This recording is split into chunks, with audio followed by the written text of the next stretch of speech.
They told you Africa had no history, no cities, no science, no empires.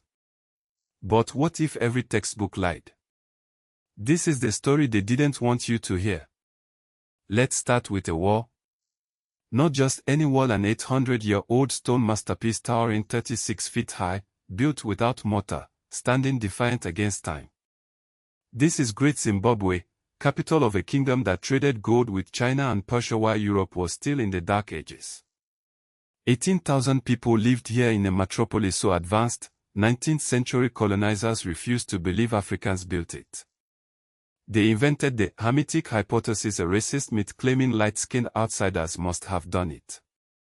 Modern genetics proved them wrong. Now fly northwest to the sands of Mali, where 700,000 manuscripts gather dust in Timbuktu.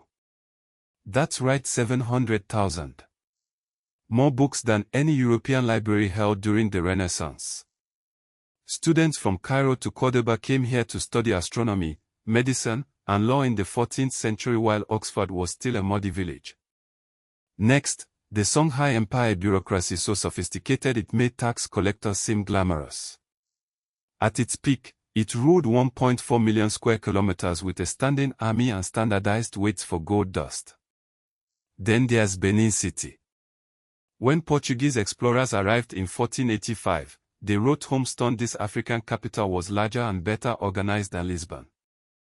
Its bronze artworks were so exquisite, the British looted thousands in 1897 and called them primitive. But the oldest shocker: a 20,000-year-old baboon bone from Congo called the Ishango bone. Its carved notches prove Africans were doing advanced math, multiplication, prime numbers, even lunar calendars before Stonehenge was built. And while Rome was still pagan, Ethiopia's Aksum minted coins proclaiming, by the grace of God, in 330 AD adopting Christianity before most of Europe. So why don't you know this? Because history was weaponized. The Hamitic hypothesis erased African genius for a century. But the truth is undeniable. Every innovation that built the world from geometry to coffee to democracy has African fingerprints. The real dark continent. Europe, before Africa lit it up.